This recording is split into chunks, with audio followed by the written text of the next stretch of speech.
Radio for the masses. Headline edition, July 8, 1947. The Army Air Forces has announced that a flying disc has been found and is now in the possession of the Army. If the game is rigged, change the game. Game changer. I occasionally think how quickly our differences worldwide would vanish if we were facing an alien threat from outside this world. This is Fade to Black with your host, Jimmy Church, on the Game Changer Radio Network. All right, welcome. How you doing? Man, I'm banging meteorites on my desk.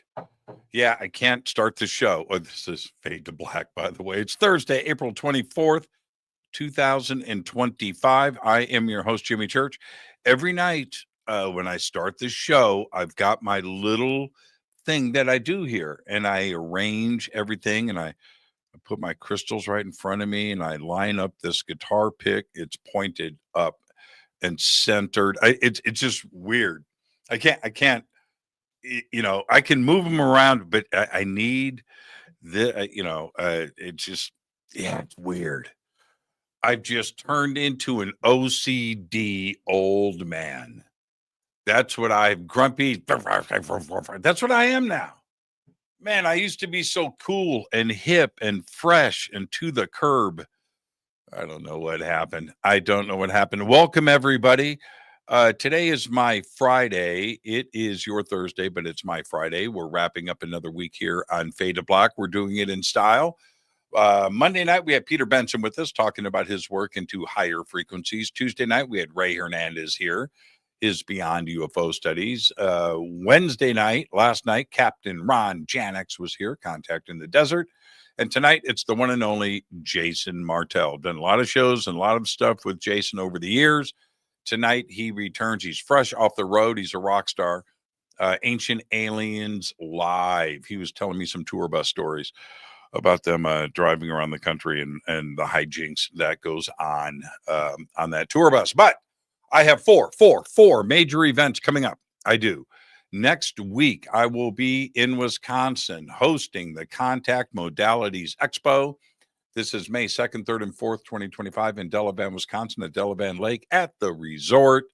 An amazing lineup of speakers and special events are on the table. The links are below, and I'll see everybody in the Midwest next week. Then I come back for Contact in the Desert. Once again this year, May 29th through June 2nd in Palm Springs, California. Then I head south back to Peru with Brian Forrester. This time around, it is for the Inca celebration of the sun, June 17th through the 27th. It is sold out.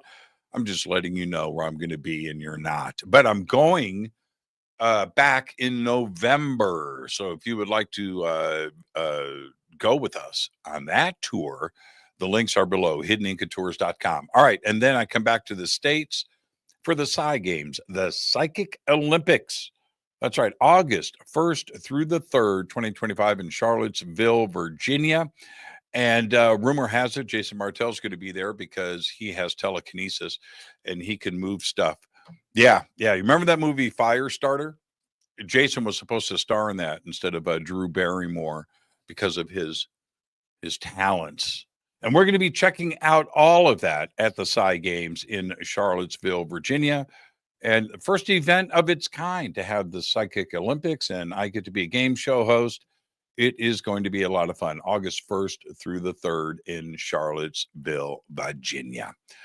All right. I just want to get straight to it tonight. Jason Martell is here.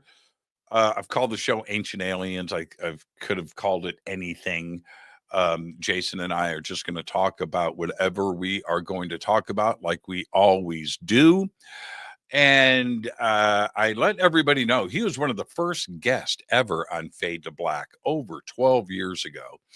And we're going to get caught up on ancient aliens and what may be in the skies above our beautiful planet Earth. His take on what is going on. And of course, some of those revelations going down right now over in Egypt. For over 15 years, He has been one of the leading researchers and lecturers specializing in ancient civilization technologies. His research has been featured worldwide, numerous television and radio shows, including this one, the Discovery Channel, Sci-Fi Channel, and of course the BBC. And he is a regular guest on Ancient Aliens. I believe since episode 1, season 1, he has been there. And check out his book, Knowledge Apocalypse, as well. His websites are below over on our website in the description and throughout social media. All right. So with that lengthy introduction, I'd like to bring in Jason Martell.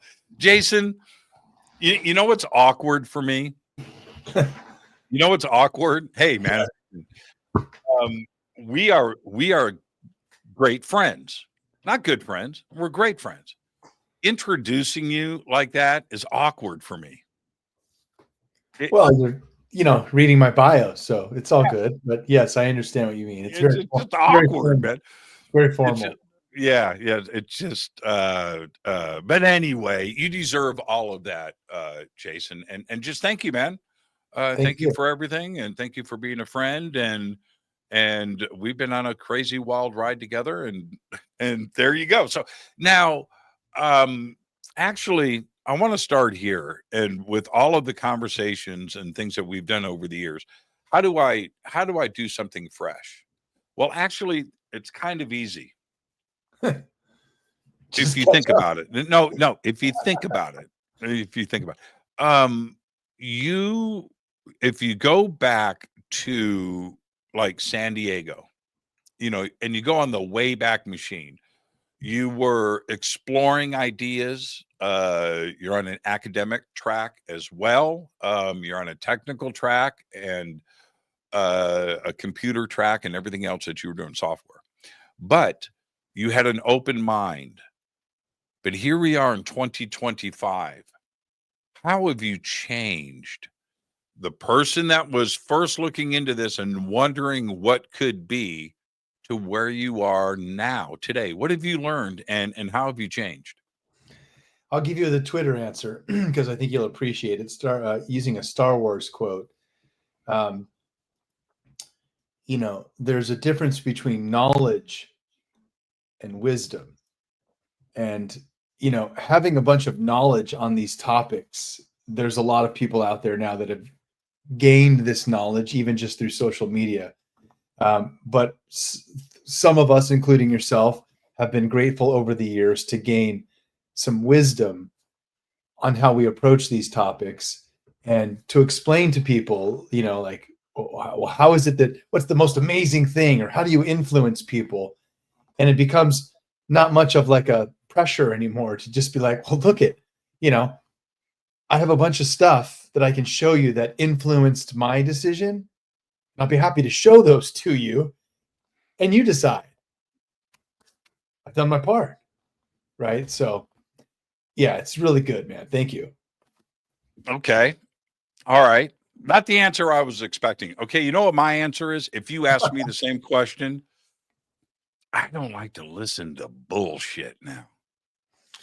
I used to, I think all of us, I would go, this is so many years ago, 20, 25 years ago. The crazier the conspiracy, the more in I was. The rabbit hole, right? And just dive in. And the internet back then was a different place too, as well. It was a different space totally. But today, and I need my science. I need my science to back up my woo. And that's how I've changed. And I didn't used to be that way. No, it's a great question. I don't want to dwell on it because I know we have 100 questions that we can go through to catch up. Right.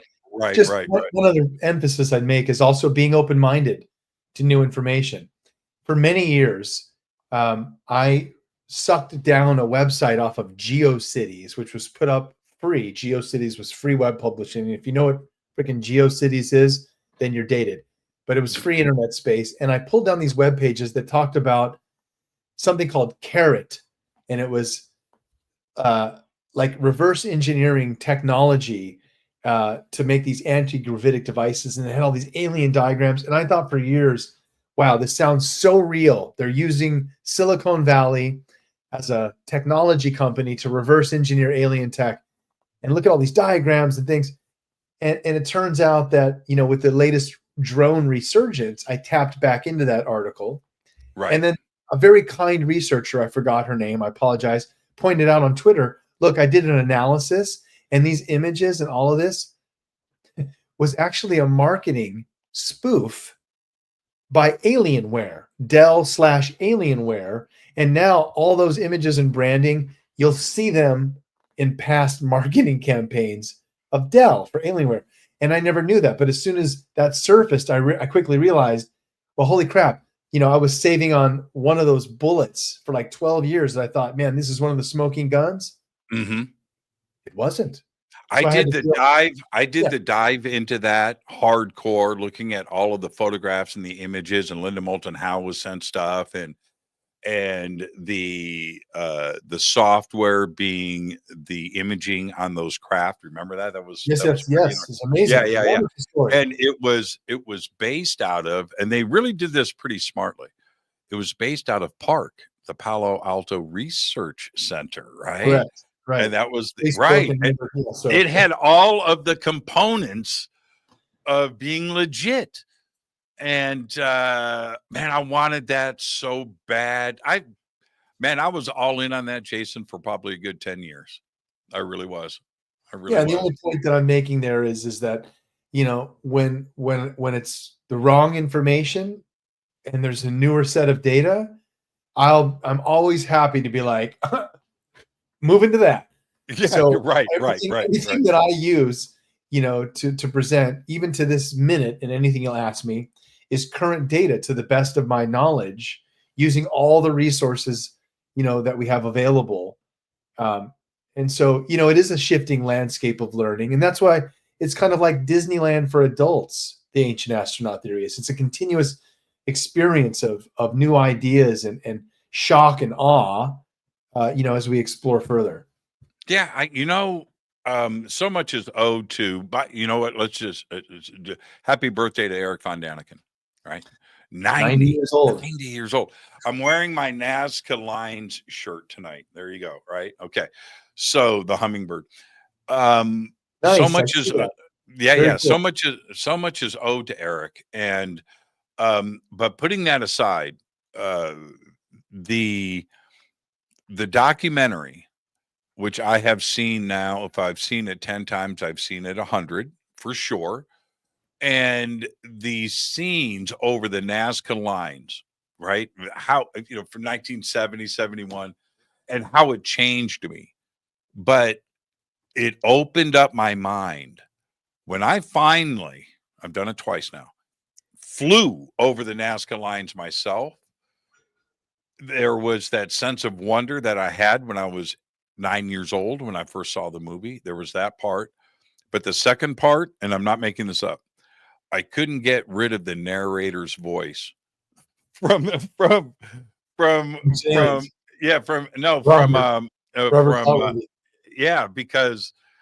the impact that it had. And so I'm flying on the plane. I can see the shadow of just like in the movie, right? It's just like and I can hear his voice. The Nazca Lines, and I'm just like flying.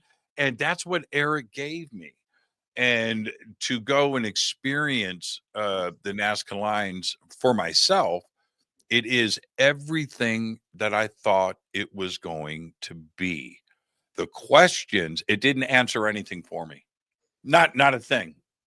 Not a thing. Didn't answer a thing. I came away from that just like, holy crap. How? We reshot an episode of Eric revisiting the Nazca Lines in 2018, and of course it was Brian Forrester and him in the plane, and you get his reaction and his sense of passion, looking at those diagrams.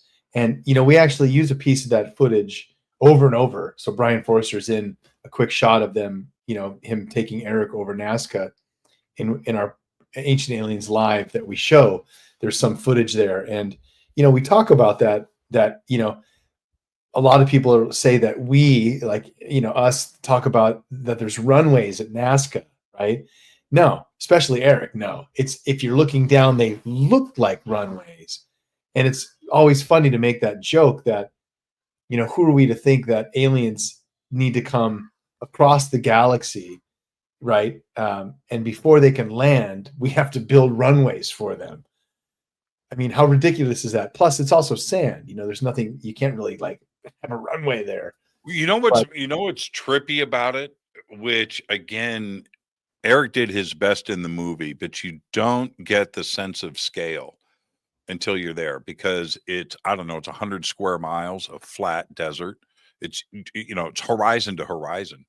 And these lines, of which there are thousands of them. There's not two. We always see a couple of, shots, but you don't understand the sense of scale to see one of those wide. It's 50 foot or whatever. The big over the horizon. 23 kilometers in some cases. Straight as an arrow. It's like what? It's just crazy. Wow. But Eric gave us all of that, man. And how courageous was he? Right here. Boom. Yeah. It's behind me on the wall there too, I guess. But yeah, right. You know what I did? I don't know if you were you might have been there. Were you there for was it the 50th anniversary of Chariots of the Giants, or when I gave it to him and I brought him up on stage? Were you there? Well, so I remember we did a luncheon with George Norrie, and he was no. This was in downstairs in the big ballroom, and I brought Eric. Oh, you missed. I thought you were there. Anyway, so this is what I did with that book. So I got a first edition of the book, not cheap. I get a first edition. And I bring Eric, I showed the picture, the selfie, and I tell everybody about my life and my mom and how Eric influenced me. And then finally this picture was taken, and I showed the picture of you and Giorgio and Eric and I, and that's Nice. up on the big Jumbotron.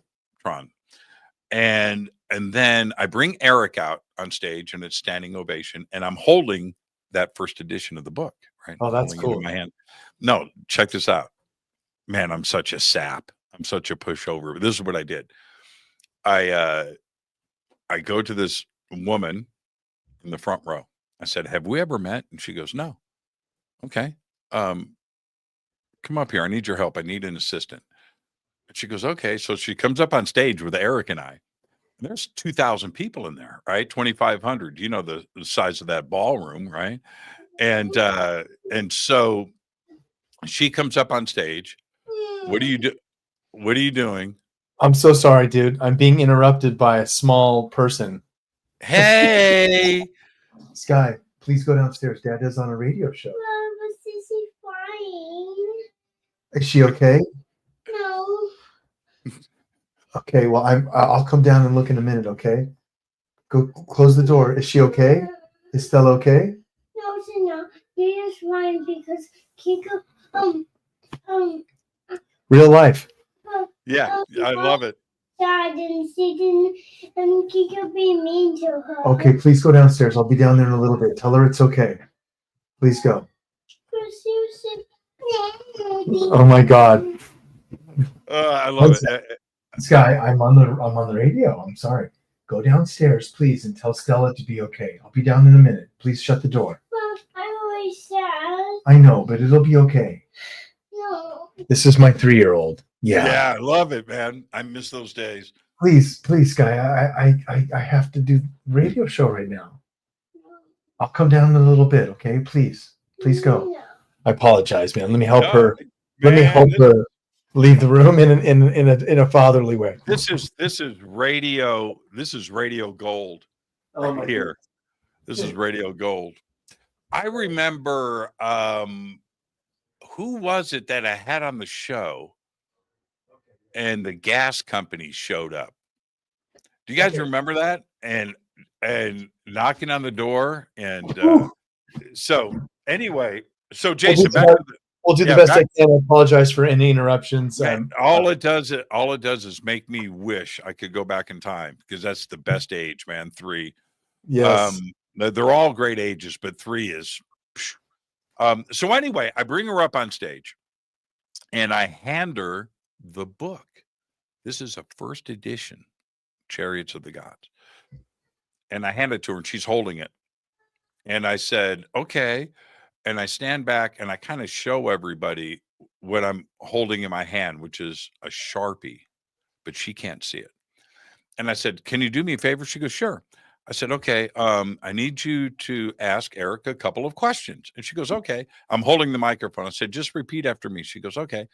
I said, "Eric." She goes, "Eric." I go, "Since we're best friends, I was wondering, can you sign my book for me?" And I hand her the microphone, and she goes, "Eric, since we're best friends, can you sign my book for me?" And she's holding it, and I'm holding up the Sharpie, and I hand it to her. She lost her mind.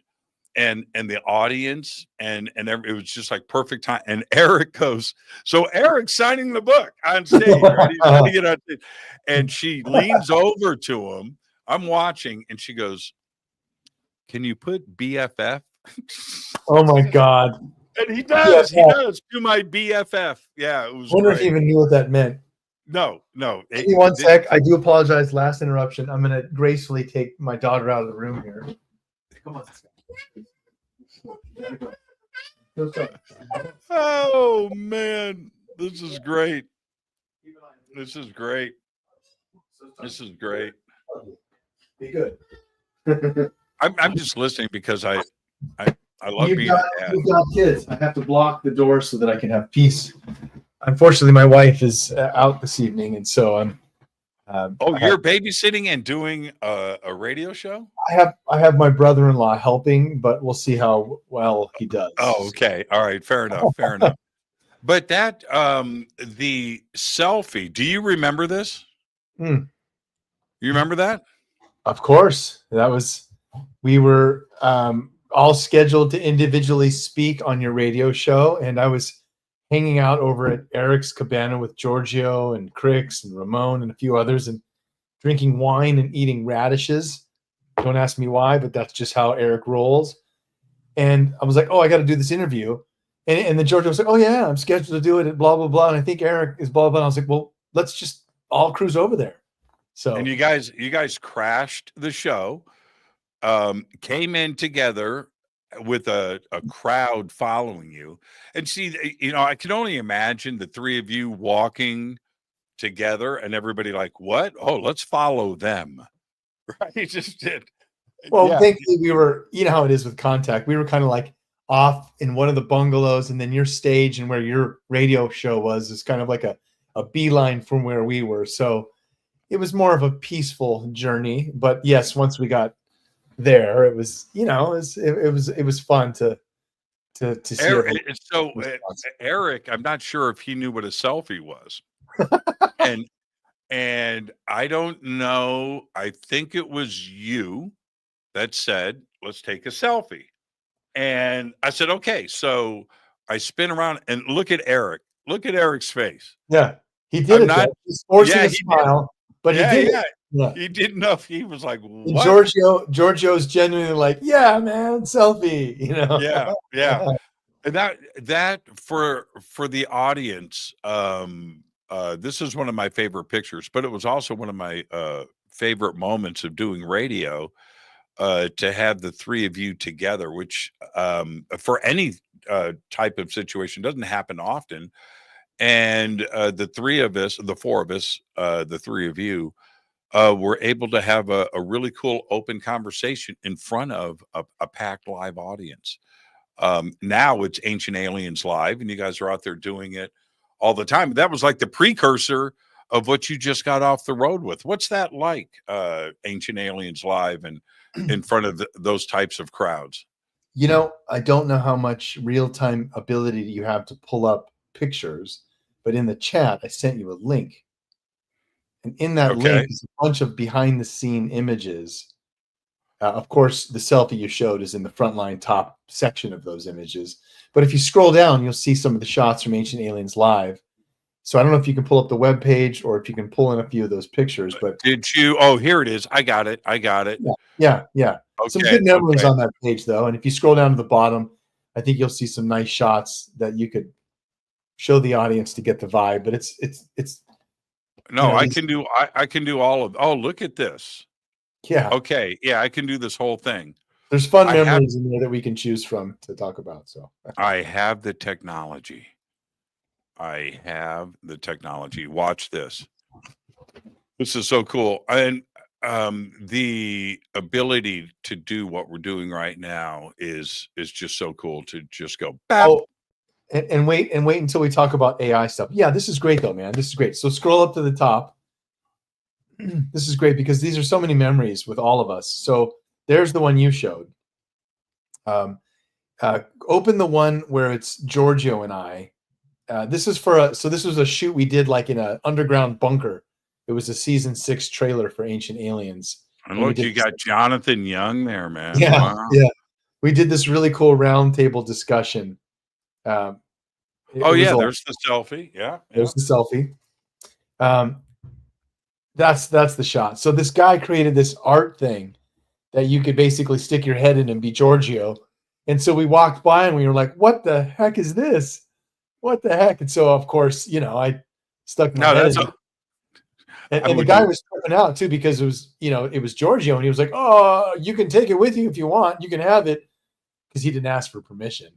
But we were, Giorgio was like, "No, man, it's totally cool." And so that was us taking a shot. Oh, look at that! Where'd you get this picture? Oh, you're looking through my archives, man. Now this is another year. This isn't the same show. Look, Giorgio's in the middle. No, Giorgio was in the middle. In the selfie? Oh, you're right though. We're in different positions. No, it's a different year. Look at the shirts. Dude, Yeah. What are you gonna do?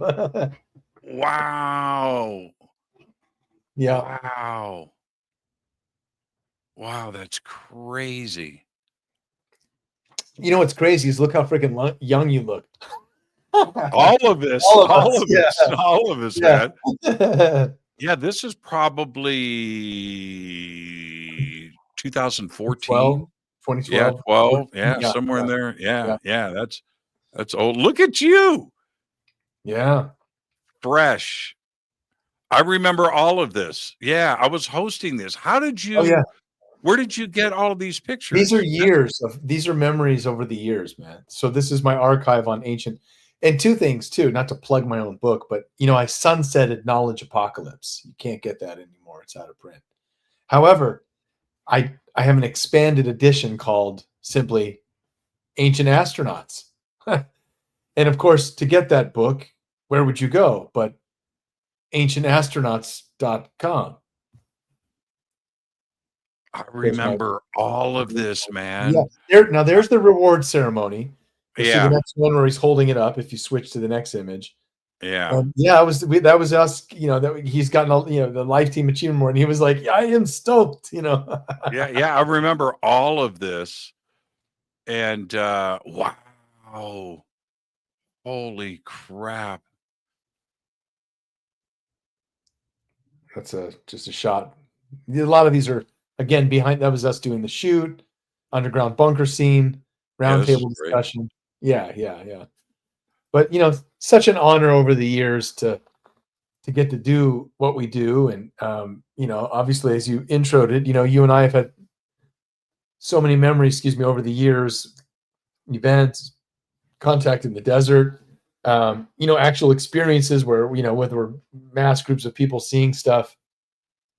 We did all of that. We did all of that together. And wow, look at you. You are young and fresh here. Ooh, man. I remember okay, I'm going to pull this down because I could sit and look at this forever. The last one I wanted to show you, if you pull it back up just to be kind, was Ancient Aliens Live. And if you scroll down to the bottom there, you can close this, hit the little X, and then scroll down. There you go. Scroll down, you'll see some recent shots of Ancient Aliens Live. Oh yeah, there you Even go. the one with the purple backgrounds, you can get an idea of the audience and such like that. It's, it's a That's great, incredible. That's yeah, incredible. yeah. It's a beautiful ambiance. A lot of these venues, and they're packed, and it's just a great experience to be with the guys. Yeah, that's absolutely amazing. Absolutely amazing. So, but to your point there, I remember this is a long time ago. You and I were on the rooftop of a building in LA, and what we were doing there doesn't matter. But we were up there at night. It's probably midnight, and you and I On were top of lying. the hotel. Yeah, and we're both lying on these beds on this rooftop next to this pool, and you and I were looking at the stars, and I asked you the question that every kid asks. So, man, you think anybody's looking at us right now?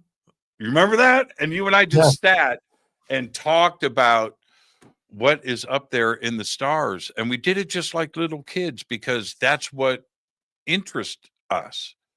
But what's so fantastic about that is every star we now know, Jason, that you and I were looking at has at least one planet. Isn't that crazy how far we have come? There's also, through the research, commonality in the themes of where these stars repetitively are mentioned. 3 in particular, Pleiades, Sirius, and Orion. These 3, Orion, Pleiades, and Sirius, over and over 30 different cultures referenced those. Out of all of these amazing constellations, those 3 as to where the gods came from, right? So those little needles in the haystack that we pick up over the years allow us to form a narrative of the discussion, which even to today, as we'll discuss, right, it's an evolving topic of knowledge, right? So it's great. Now, what do you make of this stuff coming out of Giza right now, underneath Khafre? Pretty. I mean, it's taken the community by storm. Saying it went viral Social is an media. understatement. Yeah. Yeah. So what do you think? What was your first thought when you started to look at the evidence and what people were saying? Well, when I first looked at it, like everyone else, I was in shock and awe because they have these very articulate diagrams and 3D generated computer graphic imagery of the coils and these shafts and pillars. And so it instantly seems very legit. And it's like, wow, this is amazing. But then, I step back and I go, well, wait a minute. I think about, my colleague Christopher Dunn and the research that he did over 25 years, many years ago, calling this a power plant, publishing the book, Giza Power Plant. Right. And, essentially coming to the same conclusion. So when I look at a lot of the data from the teams and, listen to the discussions, they're still extrapolating a lot of what's there from LiDAR and radar, ground penetrating data, that they're then giving a representation, right, of what they conceptualize it to be. No one's seen it. No one knows for sure. And all these concepts, again, have been in the wild for 20 plus years, that Giza, it's not a coffin, it's a power plant. Even in my own research of looking at, the sarcophagus, which doesn't have a lid and it's cracked off, all of the attributes of being a generator, harnessing energy rather than a tomb. So my initial thoughts are, wow, look at how quickly social media influences these topics. And we have to be careful, right, to take a step back and make sure that we're looking at the actual data and make informed decisions.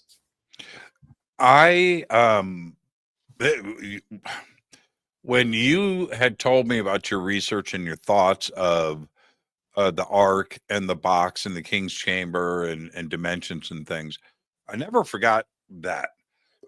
So when I had the opportunity to go into the king's chamber alone, I had the whole entire pyramid to myself.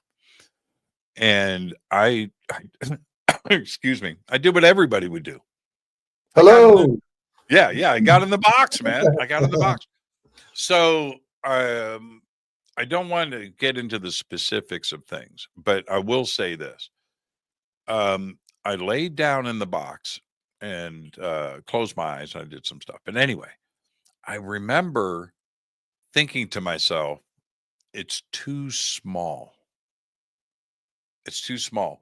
All of the sarcophagus throughout Egypt are like Chinese dolls. Full legs, not bent. Right. And it's a box within a box within a box within a box. The boxes themselves, the outer sarcophagus, these are ginormous. And there's another one, another one, another one, another one, and that can't be the case with that box in the king's chamber. It's too small. It barely. I mean, it's a little bit taller than me. It's a little bit wider, but it's not big. It's not oversized. And so for me, it doesn't fit the definition of what the Egyptians typically did with their burials. Or sarcophagus, right? No inscriptions and praising, the life of the king or the pharaoh.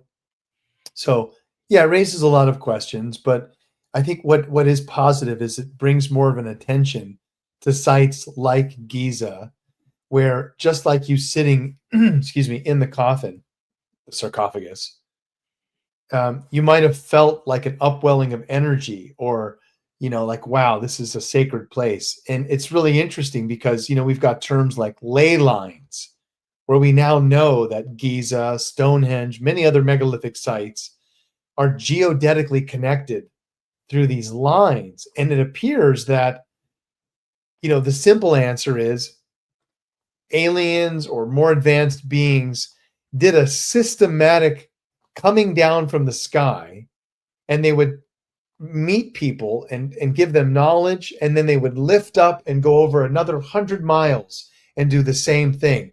And what happened is that place where they came down, how do you memorialize this 15,000 years ago? Well, they'd put a pile of rocks there, and then a pile of rocks here. And what happens is, over time, the pile of rocks becomes a mound, and then a church, right? And then it becomes a sacred site. And now we have these ley lines all around the world that when you go to these specific sites, a lot of these sites are using granite or other types of forms of mineral rock, that if there's any tectonic activity there could be what's called a piezoelectric effect, and there's an upwelling of electromagnetic energy. Now, what were they doing with this? Why?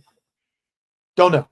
But there's enough evidence to show that through ley lines, especially even through Giza, offshooting some type of energy, some type of subtle energy that they were utilizing at some point as a world energy grid. So it's not just like, was Giza a tomb or not? It's like, well, what are all of these sites telling us about how they were using energy in the past? And it really is a larger question around our past, in the past golden age, and things like, Zep-Tepe, where the Egyptians even spoke about a time when the gods were here. And it's funny how all of that knowledge seems to correlate with when the structures like Giza were actually built during a golden age, during a Zep-Tepe. So yeah, a lot of that stuff is just, it's a head scratcher, right? And it's so fascinating for us in the field to find these needles again and connect the architecture of the story. Well, you can tell that's such a good point, because you can tell inside, well, also aesthetically, but you can tell when you're at a spiritual place. It's a different vibration. The Great Pyramid is void of any spirituality. It's a spiritual vacuum. It doesn't exist. But I mean, that's my take. But it's lifeless. It's mechanical. You can tell. But the electric side of it. So I'll say this. I'm not saying this was spiritual, but I was alone in the king's chamber, and I went up against the far wall. You know, you come into the entrance, that wall that's facing you, sarcophagus is over here. I go up to that wall where the holes are, right? The shafts. And I go up and I grounded myself. I did the grounding position, right? I put my hands up, spread my feet apart, and just kind of grounded myself on the wall. And dude, I felt it. I felt it.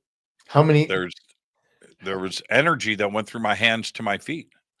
You know, and How many people have done the exact same thing, trying to understand the heritage, you know? So yeah, that's amazing. You know, it wasn't spiritual. I didn't see, you know, any enlightened beings, but the power of the pyramid went through me. And I don't care what people say about me saying something that crazy. Not at all. Because I'm a skeptic. I'm not a skeptic. I'm objective, right? I need to be in the experience of it. Now you go to Dendera, that's spiritual, man. That is, you know what I mean? It's got a different vibration to it. You go there and you're going to cry. You know, it's a different thing. Yeah. You know, it's funny how, you know, a picture is 1,000 words. And so when we look at some of these hieroglyphics combined with pictography on some of the reliefs, you really do get a deeper sense than just the technological architecture of like the Great Pyramid. I'm very grateful to get to, you know, have become really good friends with William Henry, which, you know him as well. But being on tour with Ancient Aliens Live, you know, we spend a lot of time chatting, and, you know, I'm actually going to go on a tour in February with him to Giza, more of a luxury tour with my wife and I, but also because, you know, William's such a great friend, and, you know, a lot of the things that like you're talking about, you know, he'll recollect how when you're in the tomb, it's not a tomb, you know, it's more of a technological device. There's none of that spirituality, just like you were referencing. And he's a very spiritual person. Exactly. And I was just going to say, he's a very spiritual person, right? So right. You make a really good point that if it's void of that and the level of esoteric knowledge they infused into their legacy to us, there's probably a reason it's void of that, because, you know, when I crack open my computer and I look at the systems and the unbelievable achievements of the microprocessors and the circuit boards and the video processor, I'm like, that's incredible. But I see no evidence of God or spirituality there. I just see a technological achievement, which of course could be derived for our ability to do that, but many different analogies there, you know. Do you have a special site in Egypt that resonates with you? You know, I think one of the ones that I find just intriguing, right? There's Giza, but the one that really takes me off my marker is Abu Rawash. Yeah. You know, the pyramid there looks like it was freaking blown up. I mean, there's evidence of high heat. There's melting, you know, of granite, and some of these areas that we see other evidence of this, you know, like in the Sinai Peninsula, there's glassing, and they're like, well, the only reason why you'd see that is probably from volcanic activity, and you're like, there's no volcanoes in the Sinai Peninsula. They're like, oh, we don't know. Large explosions, nuclear weapons. Something happened at Abu Rawash where the pyramid was destroyed, and it makes me think that maybe this, again, was one of these sites powering that energy grid or doing something in the realms of a technological achievement, and either the gods having their battles or something happened where it was destroyed. And I don't think it was by the hand of man, because they looked at, you know, the theoretical aspects of taking Abu Rawash piece by piece to rebuild many of the other ancient sites, which they can prove that they were doing, but not at the scale. To disassemble Abu Rawash would take 23 years using people. So something happened there. And I think, you know, sites like that give us this evidence of a technological layer. You could also look at like Yanaguni in Japan. And even though it's submerged underwater, we're still speaking Abu-Ruwash, Giza, Yanaguni, to a time of where the Egyptians called it a Zep Tepi, a golden age. And a lot of these ancient cultures are referencing basically Gobekli Tepe. Shoot, Mhm. they're referencing 10,500 BC, 12,000 years ago. That's essentially the last golden age. Also, when the time when the gods were here, from a lot of the cultures' references. So I'm like, wow, Giza, probably not 2,500 BC, maybe 10,500 BC, and we can talk about that evidence. But The then we actually Sphinx, have, the Sphinx, yeah, all that evidence. And Gobekli again, Tepe. we have Look at records. Puma. Look, Yeah, the astronomical, the cosmology behind Pumapunku and Tiwanaku. That all coming back to that same number, my friend. It's not. yeah. It's not a coincidence. No, there's got to be a reason. And I again don't know the answer, but I think again we uncover a lot of these needles in the haystack that open up a larger data set of questions, right? Where we find little pieces and then we get to another tier, then it locks, a new view. So, I'm definitely excited about a lot of the sites around the world that have not been in the public eye, but you get pieces of it through shows like Ancient Aliens. And it's really fun on a personal level to try and understand a lot of these sites like Micronesia, Nan Madol, Rapa Nui, the islands of Hawaii, but the whole like Oceania of this lost set of thousands of freaking islands. What if that's Lumeria or Mu or some lost Atlantis or some continent that we only have scattered pieces of it now? But you see the brilliance there, same as you see in the Aztec, Toltec, Mayan. I'll quickly comment and then say this. The Aztecs speak of this place that their ancestors come from called Aztlan. And if you just remove the Z there, you've got Aztlan, Atlantis. And even the descriptions of Aztlan, a circular city surrounded by water, sunken, and you look at the brilliance of the Mayan, Toltec, Aztec. How did they get all this knowledge and the glyphs and all this? Maybe they're descendants from Atlantis. So it speaks to that higher realm of whatever was happening in the last golden age.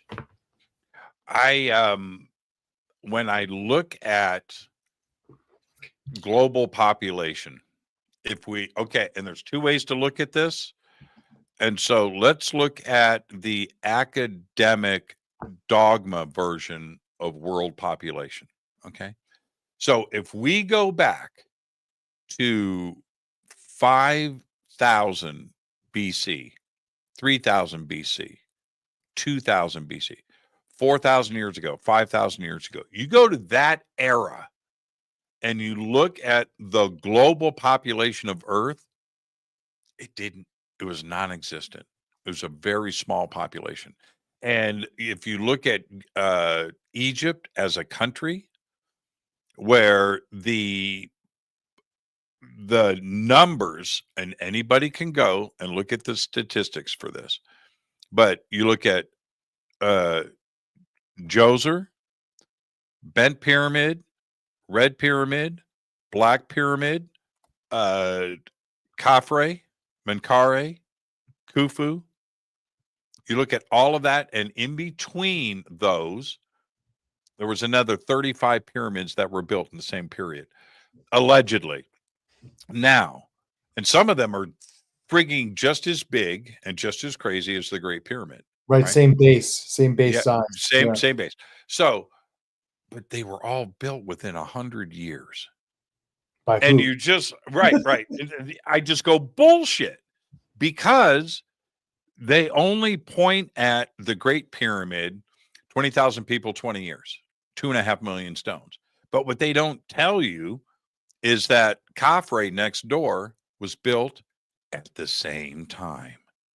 So it wasn't 20,000, it was 40,000. It wasn't 2.5 million stones, it was 5 million. So that doubles the craziness. And then you back off of that, the Bent Pyramid is just as crazy if not crazier than the Great Pyramid. Same size, right? Insanely big, sitting out there. And what's right next to it? The Red Pyramid, which that is the same thing, right? But they just decided to build that a few years later, right? Senefru. And so it's like, wait a minute. The population of the entire country is 400,000 people. How did they build all of this in 100 years? You know, There wasn't.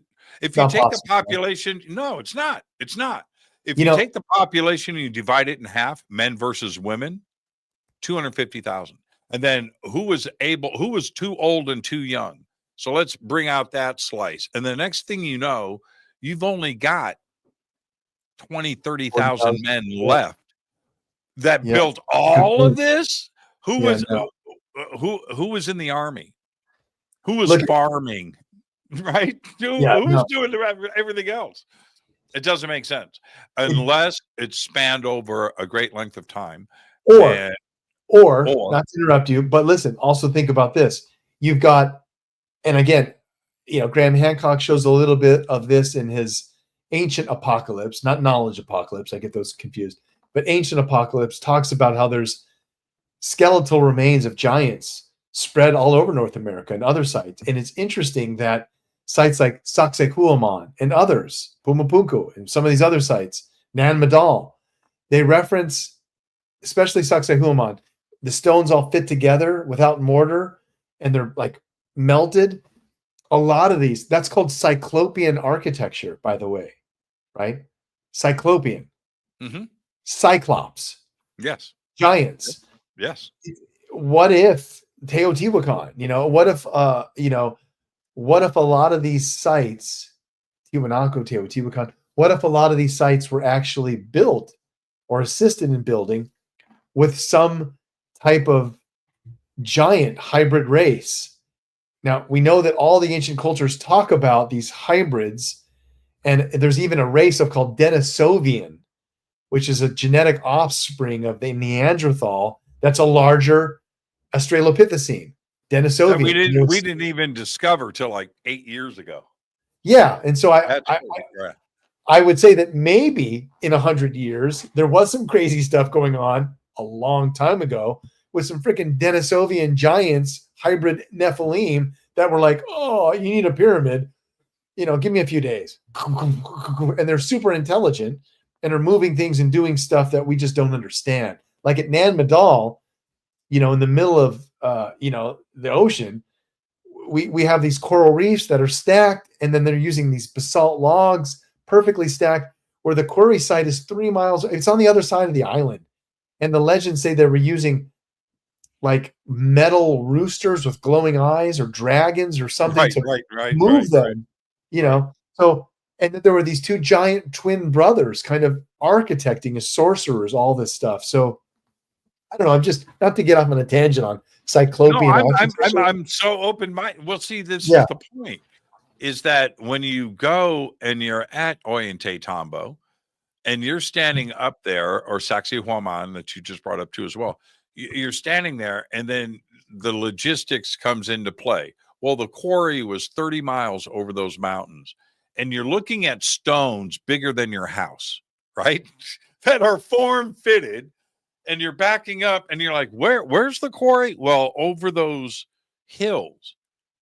This stone what? And it doesn't, Ollantay Tambo, you're standing at the top of that and you look down into the valley, right? At the coffee shop down at the bottom of the steps. And you're looking at these, refrigerator size is not big enough. They're probably 10 foot by 4 foot by 4 foot, those granite blocks on the top. And there's 6 of them in a row, perfectly, right? And you're looking at those and you're looking down the valley and you know what you just hiked up. And you're just like, I don't know what kind of bullshit you want to feed me, how this happened, but this is crazy. This is crazy. It just doesn't make any sense. And I don't know, man. Was it Merlin? I don't know. Was it sound levitate? I don't know. But the conventional sense and logic that we have today, that doesn't compute with me. When you ask work. when you ask a lot of the archaeologists, like Pumapunku, as you said, you've been there a few times, right? The logic there of the types of stone, on the Mohs, like scale density of rock, there's a couple of different, you've got granite and then like red sandstone and a few others, and some of these, like granite, is super dense. Like most scale, it's like 6 to 8, something like that. But the red sandstone is probably like a 2 to 3. Mm-hmm. So, carving and some of those things I've never been to Pumapunku as of yet, but I know the science and working with Ancient Aliens, where we reconstructed the science of all the dimensions. It's fascinating that some of those stones are so large, like the H blocks, they're granite. How were they cutting those freaking designs? I still, it doesn't make any sense. And Pumapunku, what's mind blowing about, because it's all mind blowing. I'm not dismissing any of it, but I have been fascinated with the H blocks like everybody else. When I first met Giorgio back in like 2008, right? Something right in there, 2009, right when Ancient Aliens premiered. The first thing out of my mouth was like, dude, the H blocks. I've been so okay, but when you get to Pumapunku, yes, I'm going to go to the H blocks, of course. And I photographed them and videotaped every angle every time that I've been there. But that's not what's crazy about Pumapunku. It's the rest of the site, Jason. It's huge. People don't know that. I videotape. It takes you, if you walk, it's a square, right? So in the front, when you first pull in, the front of the site, that's where the H blocks are lined up. But to walk the parameter of this majestic carved, there's caves, there's carved tunnels in Pumapunku. People don't talk about it. Anyway, to walk that square, dude, it takes you an hour and a half. It's that big. And I videotaped the whole thing, and it's just this intricately carved and laid beautiful blocks in this large hill with a square base on it. And no written materials, no written language, no trees. So you didn't have any paper or anything to carve, no plant, nothing. And yet it's the most precise, gorgeous, engineered thing that you can imagine, replicated. Yeah, we did an episode of Resurrecting Pumapunku, I think in 2022 or something in that range, and took all that data and gave it to several different teams, and they all came up with the same rectangular structure. And it's interesting because when you look in to the gate, and Pumapunku means gate of the Puma, when you look into the entrance, it was kind of like looking within mirrors within mirrors. William Henry has looked into this a lot. So has Giorgio. I find it fascinating that, as you mentioned, like the trees and such, you're at an elevation of 13,000 feet, and archaeologists tell you, like the sandstone slabs that the H blocks are sitting on, the red sandstone, they'll be like, yeah, and there's like, look at those drilled holes. But they talk about that sandstone, and they're like, oh, well, this is a 75-ton slab, and they were using wooden rollers, to move this stuff into place. And I'm like, what the? You're at 13,000 feet, man. The natural tree line up there, there are no. There's none. Anything that's up there now, shrubs. There's no lumber. So, what are you even talking about? Anything that's up there now, Jason, has been planted in the last 20 years. You know what I mean? It's that's all that is up there. I was looking. Okay, so check this out. Check this image. This is our tour group. All right. But this is the backside of Pumapunku. Yeah, I see the fence. Right. And so the H blocks are like a quarter mile away on the other side. This is the backside of the People temple. don't realize that Teotihuacan and Pumapunku are like 500 yards away from each other. You can hit it. You can, Jason Martell, can hit it with a baseball. You can go out to the front gate of Pumapunku and right over the museum, and then land. It's right there. It's nuts. Well, Giorgio and I have talked about, I've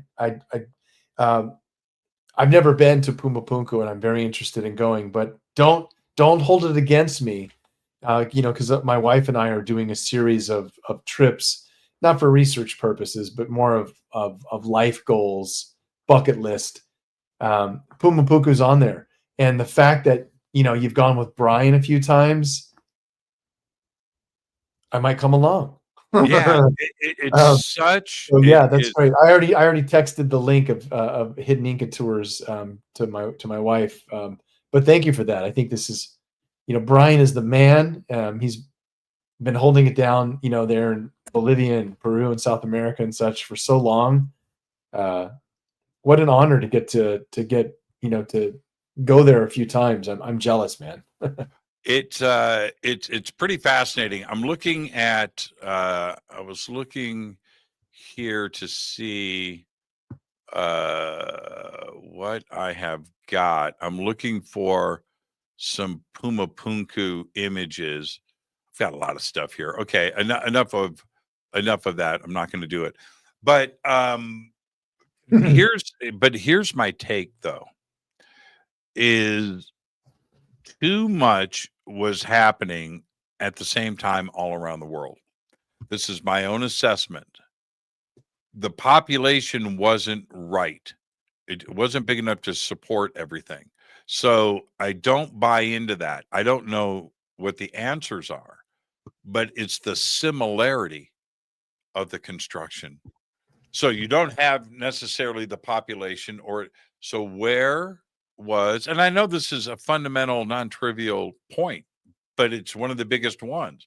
How did everybody formulate the same engineering ideas at the same time on every continent? Well, I don't know. I don't have an explanation for that. Let me give you two answers. One is, either they were transcontinentally going to all these places and having contact at a time when we didn't think was possible, which is right. One, or they're all being visited by the same teachers. Mm-hmm. Now, a deeper aspect of this topic is again looking for those patterns in the architecture, understanding the visits in the past, the ancient astronaut theory, why, when, what purpose, and again, there's themes. Doesn't give us the answer like, oh my God. But there are definitely signs. And one of those is interesting that have you ever seen the movie Zeitgeist? I love it. Okay. So using that as a knowledge base, what's interesting is the duality between gods and usually between family members that we have across all these ancient cultures. I'll just list a few of them so you understand what I'm saying. There's always a hero for mankind and someone who's a nemesis of mankind. And it starts in the beginning with the Sumerians. You have Enlil and Enki, right? Enlil's the guy of, and Enlil's like the guy of, the god of like storms and darkness and strict authority. Enki, god of wisdom, but also of water, a water god. You can move into the Greek and Roman times and you have, like Zeus and Prometheus.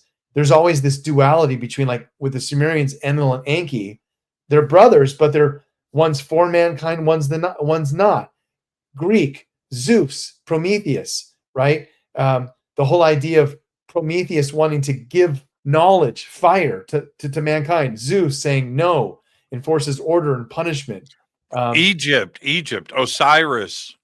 Yes, the same thing with Osiris and like even Horus and Set, a lot of these dualities between family members where one's in favor of giving knowledge to humankind and the other one isn't. And murder and death and betrayal and right. Each one of those stories has that too. It's like Macbeth, but in ancient times, yeah, it pretty much is. And I think the best one that I will leave it at is the Mayan culture where you have Kukulkan and Quetzalcoatl as this feathered serpent, and like all the offerings and worship were like freaking incense and flowers and love. And then what happens? We have this battle between gods where Quetzalcoatl is actually battling a relative called Tezcatlipoca. These names, man, Quetzalcoatl, Tezcatlipoca. But Tezcatlipoca basically makes, Kukulkan or Quetzalcoatl leave, and he leaves on his serpent ship. And now we have a god of sacrifice and war, and you see in Mel Gibson's movie Apocalypto, the chopping off the heads and it's sacrifice, and they'd stack them on the city. And it's the same thing we see over and over of the duality between night and day, good and bad. And I wonder if that's even a theme that's continuing today. And we can talk about that of, are the good gods here with us today, or is it the not good gods? And it's funny how we reference that in religious terms, because if I use the ancient astronaut theory lens, I could say, look at the Bible. It talks about wars of, angels and demons. Angels and demons. Well, what if I said, okay, the angels are Anunnaki and the demons are Draconian? And now it's a battle in the heaven between two races. What seems more logical? Let's take a break right here. Let's take it, and then we'll pick up on this when we come back. Our guest tonight, the one and only Jason Martell.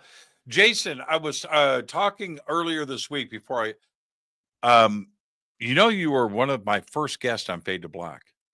In the very, very, very, I remember you were totally a different tone too. You're like, the aliens and the UFOs and the knowledge, and I know it's all true. What do you think? And I was like, okay, bro, sure. Yeah. Chill out. Chill out. Yeah, I totally remember that. And you took it in stride. And here's the thing, and I have to thank you for this, and people need to know. I reached out to Jason. I got his email address. He had never heard of me. And took a chance. And it was, when I look back at that conversation, I remember we talked about Nibiru too as well.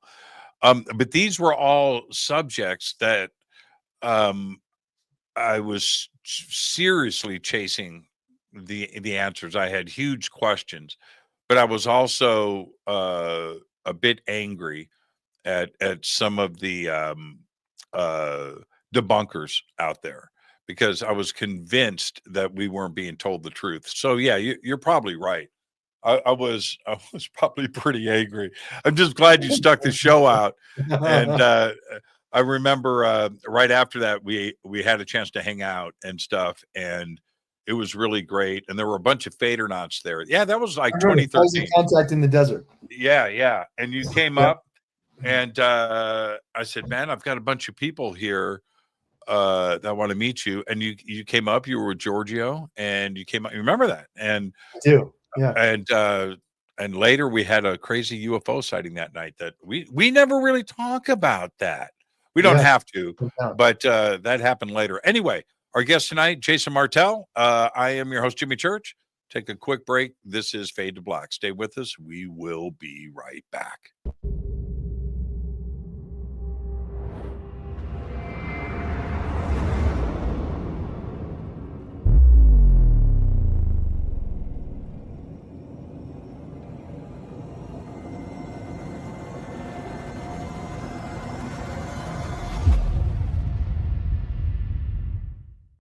Subscribe to our YouTube channel to get your alerts and access to over 2,000 videos. Click that subscribe button right now. Go to jimmychurchradio.com and get the Fade to Black official podcast. 2,000 episodes, all of them commercial free for just $2 a month.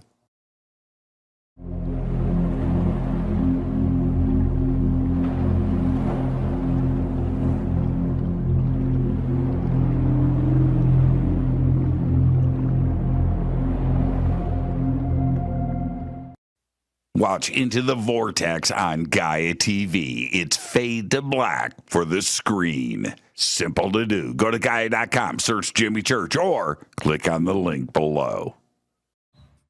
Follow Fade to Black on Twitter at JChurchRadio. Get all of the show updates every single day. It's now called X, but who cares? How you doing? Jimmy Church here. Special announcement. Get your Fade to Black T-shirts. That's right. Help support the show. Help support everything that we do over here. We've got 2 T-shirts. We've got 2 ways to get them. Get your Fade to Black T-shirt today. Go Backley Tappy. Go to jimmychurchradio.com and become a Fadernaut. Get a membership. That's right. Everything is commercial free. You have access to downloads, and you get to call yourself a Fadernaut.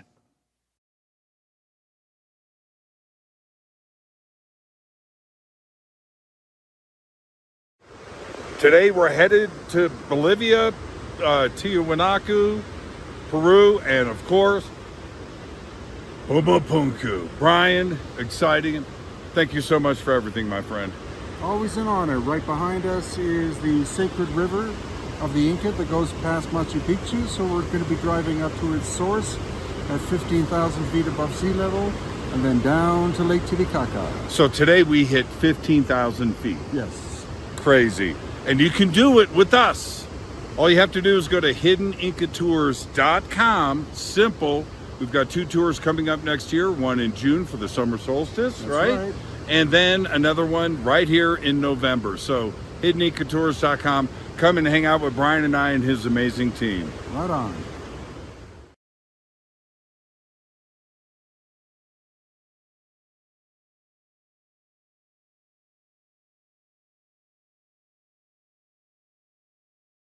River Moon Coffee, makers of the Fade to Black blend. Truly the best coffee on planet Earth. Just visit rivermoonwellness.com or their Amazon store. It's all simple to do. You can check out the Fade to Black blend, the Game Changer blend, or any of their Black Moon Wellness products. It's the only coffee I drink.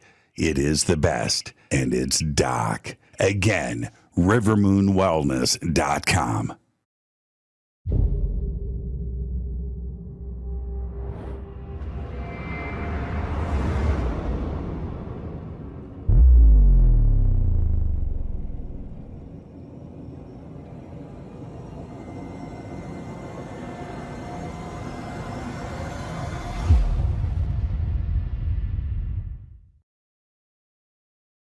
Well, all right. Welcome back, Fade to Black. I am your host, Jimmy Church. Tonight, Jason Martell is with us.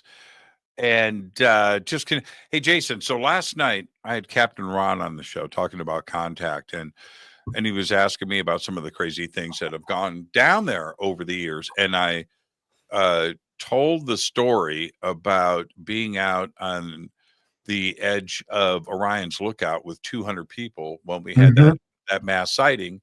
And I just remembered the first year or the second year. Well, both years, but you were standing right next to me. And I'll give you my account of it, but go ahead. Yeah. But no, I remember everybody hooping and hollering and going crazy, but we couldn't see because it was so dark. And you go, Jimmy, it's Jason. I'm standing right here. This is nuts. And I looked, and there I go, dude. And we high-fived. It was like the craziest night ever. And I told that story last night, and you're here to back up my bullshit, my man. Oh, so from my perspective, I believe this was the second year, because you had a little bit more authoritative stance. But I went over to the point, I think with Giorgio, and it was like, let's go see what's going down. And approaching the scene, I hear Jimmy's voice on a PA, amplified. All right, folks, it looks like there's something right over here, or something like that. Right. So I'm not going to be like, bro, what's going on? So I walked up to you, not to interrupt you, right? And I was like, dude. and here's what you did. You did something like this. Here's what I remember. All right, folks, I think we see something. I've got Jason Martell to my left here. Giorgio Tsoukalos is here as well, folks. We're in for a treat tonight, or whatever you said. Yeah. It was so much fun. It was so much fun. Yeah, you were narrating it, and over 50 people with laser pointers and night vision goggles from Ed. Yeah, I can't remember. I can't remember that part of it. I showed up there just like you did, and then I was given the microphone, but everybody was was running up to that spot because of these sightings that were happening. And well, also because they had access to the night vision goggles from. Well, that was up there too. Yeah. His name's forgetting my mind, but Ed something. Ed, Right. Ed Grimsley. Yeah, that's right. He passed away. That's right. Yeah, he passed away, but he gave us 10 pairs of night vision goggles, as at his own record to let people experience. And that's when we had this experience, on year one as well as year two, was using Grimsley goggles. I have my own. Oh, okay. So wait a minute. I'm going to throw you under the bus. So Jason, I hand Jason some goggles, and he's looking straight up, and he taps me on the shoulder, and he goes, "I got to get me some of these." Yeah. Yeah, this is third generation military grade night vision. Yep. And combining that with, a megawatt laser, which I also have over here. I'm telling you, no joke, not lying. Where I am in Orange County, on a nightly basis, pretty much right after sunset, and I'm using the Skye map and satellite tracker and flight tracker to know where the satellites, the star positions, and plane flights, ones that are listed. And looking at all that data, I every night with my night vision goggles see these things flying so far up there, but in an articulated fashion. They're all moving at the same speed. I don't know what they are though, man. And they're not satellites, planes, drones, so something off the radar. And I see it every night. And I'm like, wow. My wife goes, "You should record this footage and share it." I'm like, so I can have another video of dots in the sky moving? Why? It's something you need to see to experience, though, like we did. Well, now you're a technical guy, and you've got a different way of looking at things, and like your analysis of, say, the Baghdad battery. How do you think ET is getting here? How are they conquering space and time? You got to let me flex the technology muscle here in a minute, because I just gave my AI a database update by telling it to look up you and everything about you. We'll get to that. Okay. Yeah, and we can talk to it live on the on your show if you'd like. Okay. My AI speaks. But to answer your question, ask me again, or else I'm going to lose my frame of reference. How is ET beating space and time? And when we look at this from the records, like Sumerian, Mayan, even perhaps Egyptian, the caveat is what we see is imagery of rocket ships. Even in the Epic of Gilgamesh, Gilgamesh talks about visiting the landing place and hearing loud sounds of thunderous activity, seeing smoke and fire as these things were bringing the gods and taking them up. They're describing what appear to be rocket ships. Even King Pakal, his tomb shows him like in an astronaut position in a rocket ship. Governor Hoy, an Egyptian governor's tomb covering, you can see animals on the ground where the silo head is atop, and then underneath there's like underground, and you can see them in showers and such, all within the rocket, meaning they're using rocket technology. Why? Even in Yugoslavia, in some of these churches, right? You see them what appear to be these rocket type things. So there might be some, even like as we are approaching space using still primitive technology, which will soon advance more to. We already have it. It's not in the public sector. It seems that the ancients went through this same learning curve where we see primitive space technology being displayed by the gods. And we can recognize that now to say, that's like Werner Braun stuff. What's going on? Yeah. I have Giorgio gifted it to me. I have the Pakal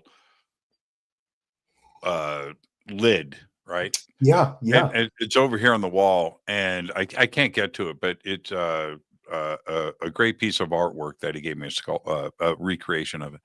Nice. And I look at that all the time. That if it's supposed to represent something normal from daily life. Going to the underworld. Okay, it's too crazy.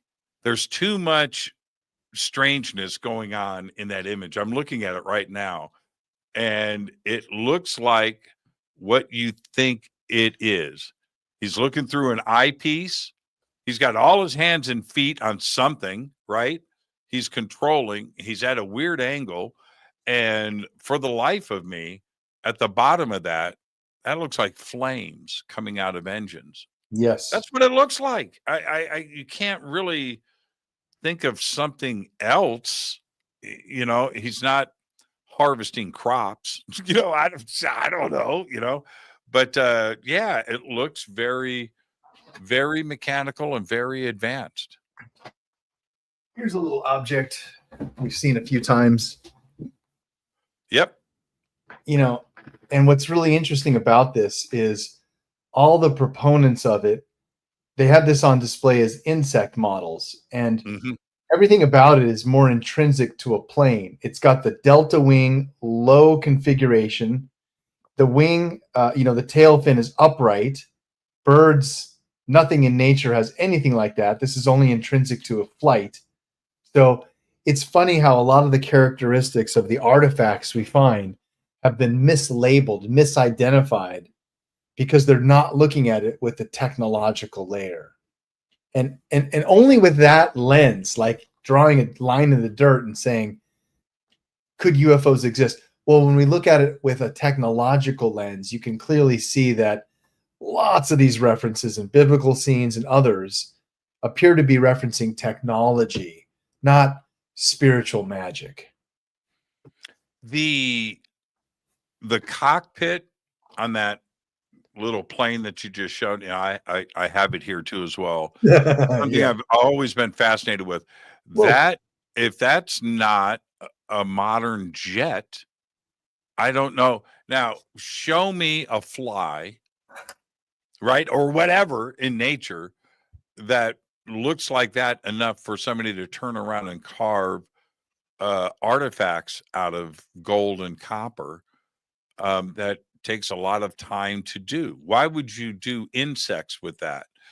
Well, they actually did hundreds of different natural things: insects, birds, flying fish, all kinds of different things that you would see in nature. But there was a few collection, some of them like this, that are just misidentified. And the reason why they were doing this, but that's not my point. Yes, you're right. No, you're 100% correct. I understand insects, but the insects look like insects, and the animals look like animals. Exactly. Yeah. And that looks like a jet. That's what they were doing. You understand what I'm saying? That's That's exactly hitting the nail on the head. Is they had lots of things where they show their brilliance of being able to identify things in nature. These, it's not a flying insect. It's a technological achievement, right? It's not. Now, the other reference I could give to this quickly is, the theory of what we call cargo cult. We see this also in Eric von Daniken's Chariots of the Gods. Is World War I, World War II, American pilots fly over Aboriginal places, land, and they get out and speak to a tribesman, light up a cigarette, hold out a candy bar. Give them a candy bar. And so what happens, the Aboriginals are like, holy crap, well, who are these people? What is this object they arrive in? Sometimes they would do drop shipments into the soldiers' camp of, new supplies and ammo and food. Sometimes those drop shipments land in the middle of the tribe instead of the troops. The tribe cracks it open, weapons and food falling out of the sky. Oh my, what is this? Interesting thing happens. The soldiers camp, they pack it up, they leave. And an interesting theory happens is that we see them scraping away what look like runways, the Aboriginals, and they make straw models of these planes with a propeller, and they look very accurate. And they sit there for hours trying to entice these people to come back, right? That's cargo cult. So same thing that we see perhaps throughout many different years, even with Bakal's tomb, is the inscription of something that was so fantastical, right? Even in like, Rock Art Ranch in Arizona and other sites where we have petroglyphs, and people are like, oh, they were just using their imagination. The horses and everything else, that's real, but all the other stuff, it's fantasy land. No. They put it on the walls and made it into rock carvings because it was something extraordinary. So, I looked at Giorgio and some of my peers that, William, who went to Italy, and look at some of these petroglyphs, and a lot of that data and research, it's just overwhelming that the ancients went out of their way to be like, nah, something amazing happened, and I need to tell future people, otherwise they're not going to believe me. When you look at, when you think about an artist that is going to take the time to carve on a wall and draw on a wall instead of hunting and feeding their family. All right. Survival is paramount. Now, if you're going to take the time to put something on a cave wall, right, or on a rock cliff or whatever, you are not going to make mistakes. Why would you draw a humanoid figure with 6 fingers? You wouldn't make that kind of mistake. You can count to 5. You're looking at your hand. Why would you make that mistake and then make the mistake again and then do it again and again and again with different figures? I would say that they were showing us what they saw. The Urfa Man. Now, we could talk about petroglyphs in the Southwest. Okay. Urfa Man in modern day Turkey. 9,000-year-old sculpture. And by the way, it's beautiful. V-neck cut, right? V-neck. Beautiful, spooky face, right? And the eyes. But you know what's strange about that carving? 6 fingers. 6. You're going to carve this beautiful thing and make a mistake like that? I don't think it's a mistake. I don't think it's artistic license of prehistoric man. I think that they were carving what they saw. I'm not saying they're 6-fingered aliens, but I wasn't there. And why would you take that kind of time to preserve in stone a mistake? A lot of the Roswell stuff that were maybe real or not show 6-figure imprints, not 5. So, like they're flying it with tactile touch embedded with their fingers on this stuff, and it's not 5 fingers. So, who knows? What do you think? What do you think the Baghdad battery was used for? I think it was a micro level of energy. So just like, you touched on earlier is, I did some research looking at how the Ark of the Covenant doesn't just start at the bottom of Mount Sinai with some tablets, 10 Commandments being put in it. It actually traveled out of Egypt. And there's lots of references of the Ark throughout Egypt. The Ark was most likely powering the Great Pyramid as a battery, this energy source, just like we see in Raiders of the Lost Ark. Thunder and lightning and such coming out of it, how it's depicted even in the Bible. It's an energy source. So that's macro energy, world, grid type of energy source. The Ark of the Covenant was somehow part of that. Micro energy are Dendera, the Baghdad battery, the Djedj pillar. A lot of these things that we see evidence of that are smaller versions of a capacitor or an energy source. It appears that the Baghdad battery is one of those references of a very early version of a battery, and I tested it and got 4 volts. It's actually on the shelf right there. Mm-hmm. There it is. I can pull it, and I've got actually a working replica up here on the other shelf of a Dendera battery. Excuse me, a Dendera light bulb plugged into batteries. Yeah, I should plug that in for some demo sometime. But the point is that the Dendera battery is just that. It's a battery. And just like we have evidence of electricity and power grids, we also have 9-volt flashlights. And that's what the Dendera battery, the Baghdad battery appears to be, is a smaller version of technology for, a portable or some type of lightweight power source. Where do you think there must be somewhere some wires or some cable? I know that we found the battery. You've tested it, and Yep. you've got a great video on it. I think the Dendera light bulb is exactly what we think it is. It's very hard to come to another conclusion, but a lotus flower, whatever they want to say it is. But there must be wires somewhere. Here's my answer. There's some middle ground there that we're just not aware of. If they were doing that, then we might expect there to be wires. But let's also accommodate the idea that, Tesla showed wireless energy works. Tesla technology with wireless frequencies we use for cell phones and energy. I recently did an experiment where I basically just took a wire and wrap it around, a glass bottle and have one of these parts up in the sky being held by my drone and the other part just stuck in the dirt. And guess what? When I put a light bulb or some other power source of light, 4 to 6 volts, it sucks energy from a grounded source and something just hanging in the air. Somehow the ionization is creating electricity, right? So we also have to accommodate the idea that maybe some of these things like a Dendera or a Baghdad battery, maybe there was another component that we're just missing and it's not in our equation, like wireless energy, like a Tesla coil or something that, with a world energy grid mindset, they were using, again, something that we would consider as a Darwinian analogy of a missing link. Yeah, for sure. For sure. Yeah. The excitement that seems to be everywhere these days with, and here we go, May 12th, coming up in about 3 weeks, we've got another congressional hearing on UAPs. It's about to go down. And with Anna Paulina Luna and the Congressional Oversight Committee.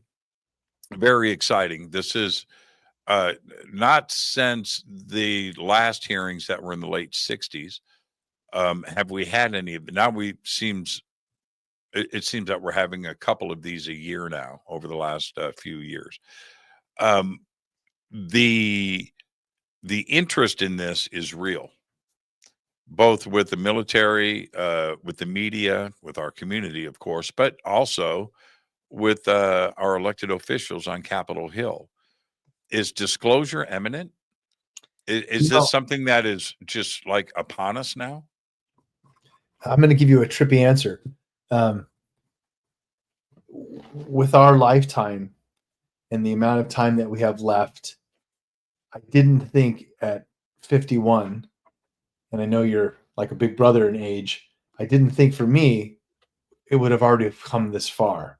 And so I'm already like, wow, what's coming next? And here's how I would preface it. For 50 years, Project Blue Book, they've had these what are called official military, government, more military-based task force that come out and look into this information. The National Archives just released a bunch of media and updates that you can look at today. If you want to look at some ufological data from the National Archives, it literally just dropped today. And a lot of these are these interviews of the officials, military personnel from Project Blue Book and such, saying, we've looked into UFOs and there's no high-level threat. Now, what's interesting is that they've had series of these task force over the last 50 years, Blue Book, Condon Report, Grudge Report, now even things like ATIP. And it's always been a dichotomy of the ufologists and the military saying two different things, beating two different drums. I sit before you as your friend and colleague to tell you this. I today am tripping out on the fact that all those task force, there's always been, again, a dichotomy between the ufologists and the military. Now it's coming together in a way where I'm like, I don't quite understand. And I'll get very specific. ATIP, something that came out, and you see the Tic Tac and the gimbal footage and all these things that were leaked and released.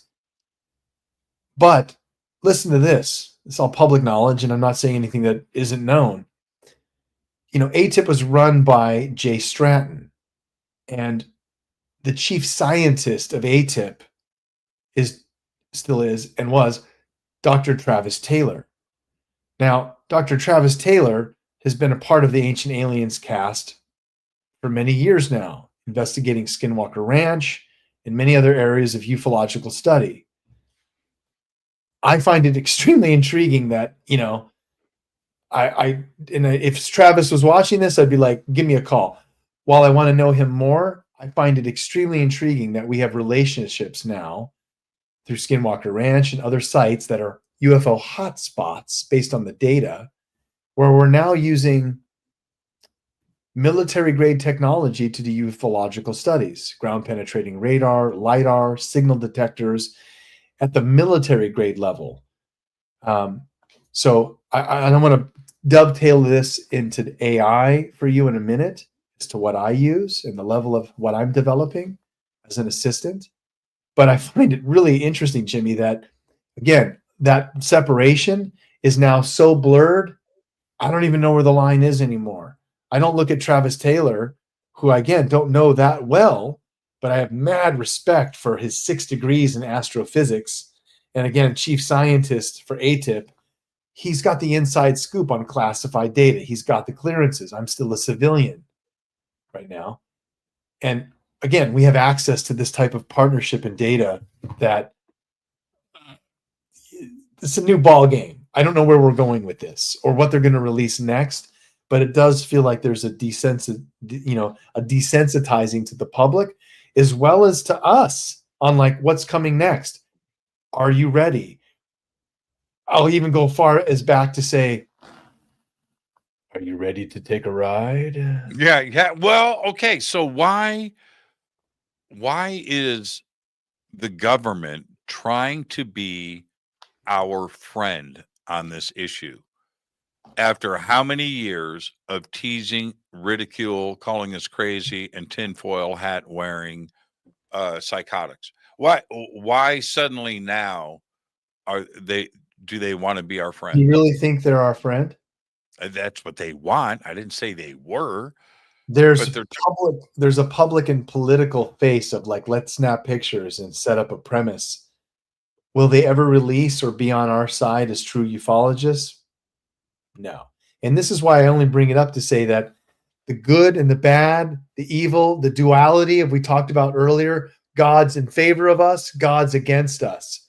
Right now, the gods of the ancients, where the Bible even says, our freaking Bible, that man lived amongst his living gods.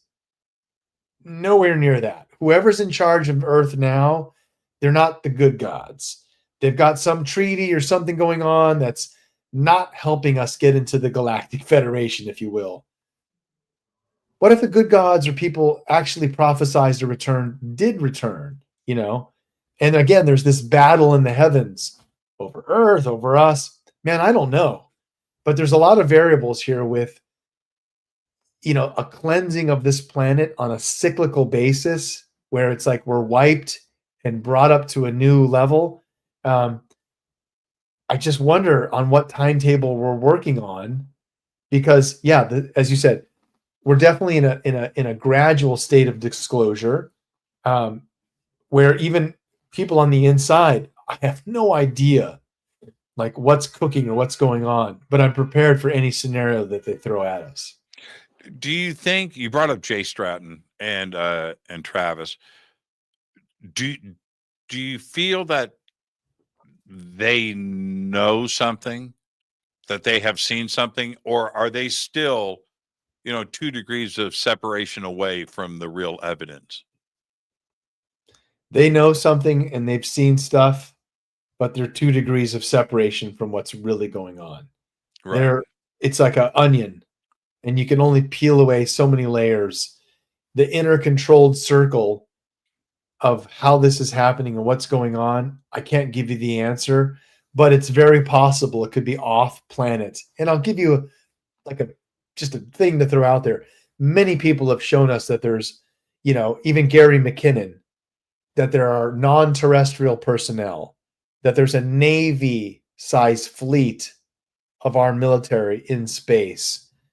You know, a lot of these things just don't fall into like Earth domain anymore in the rules we follow. There's another level happening. And the only analogy I would say to end that conversation is it's like standing on a Hispanic tile floor and you look down and you're standing on one of those blocks and you're like, wow, this is great. This is Earth. I'm on my tile. Once you have the awareness that you're on a floor filled with all these other tiles that you can step to, and you realize you're confined to this tile, we have a problem. And so that's what currently I think is going on with Earth, is we're confined to Earth and our tile. Don't look outside of Earth. Don't know what's going on. Don't alarm the people. I think there's a massively connected system in place for us to be involved in, and a part of our race is having that experience, and we get pieces of these stories. But it's very hard to decipher. And a lot of the things that you see of people who dip in and out of our culture, we have a lot of in and outs. They come in and are like, I did all this amazing stuff. 5 years later, who were you and what were you talking about? Yeah, poof. That's poof. probably disinformation. You know, I don't know what else to say.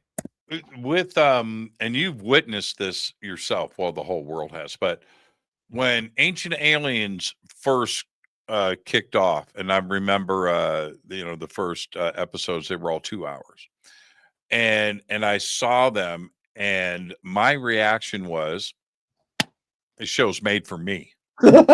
Right. Okay. And I remember telling Giorgio, well, and you too as well, that exact thing right after the beginning. The success of that show is not because of our community. The success of that show is proof that the world is thinking about this, because it's outside of our community that is the success of the show. It is a huge worldwide audience that is very, very, very interested in this subject. 10 years ago, and if you wanted to talk about aliens, like this. Yeah. Right.